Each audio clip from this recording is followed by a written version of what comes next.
Welcome back to Q&A Wednesday. This week's question was submitted by someone called Razorblade Jukebox. And their question is about how you hand off a guitar, a new guitar, to a player when it's all plugged in and all ready. This will vary greatly depending on the artist, their setup, and also if they're on a wireless, the wireless system that they're using. Now, I have worked for artists that still use cable. Some people prefer it.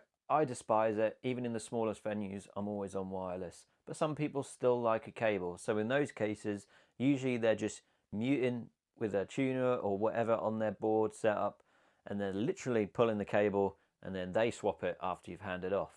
Nice and easy for you, but looks awkward, and cables obviously get tangled and trip over, and it's just a mess for me. I don't like it personally. So wireless is better personally, but not everyone likes that. And moving over to wireless, and this varies depending on the wireless system that the player uses. Not all wireless systems are created equal in this situation. Some handle it better than others.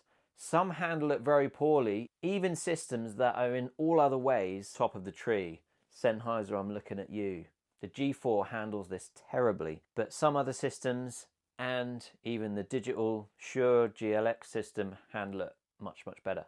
But essentially it goes like this. You're ready with the guitar. Here I have a strap ready. So this would be on the guitar, all plugged in, ready to go. And what you would have is either a mute or an on-off on the pack. The guitarist is signaling to you to change, or you know it's an already predetermined change. I have the guitar in my hand, ready to go, all tuned up.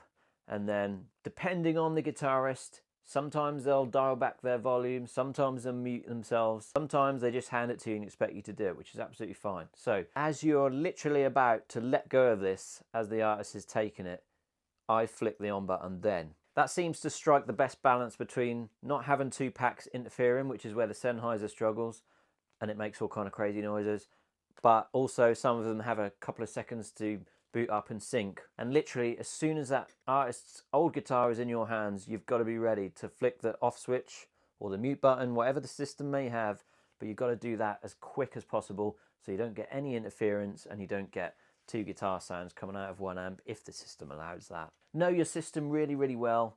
Know where the switches are. Be really focused on hitting those as soon as you can. And that's it, really. It can be different depending on the system used, depending on the player, but ultimately the bread and butter stuff is pretty much the same. Make sure your guitar's tuned, ready to go, and just be ready with those switches. And of course, don't fall over or drop the guitar on your way back. Keep those questions coming in and we'll answer some more in the next video. See you later.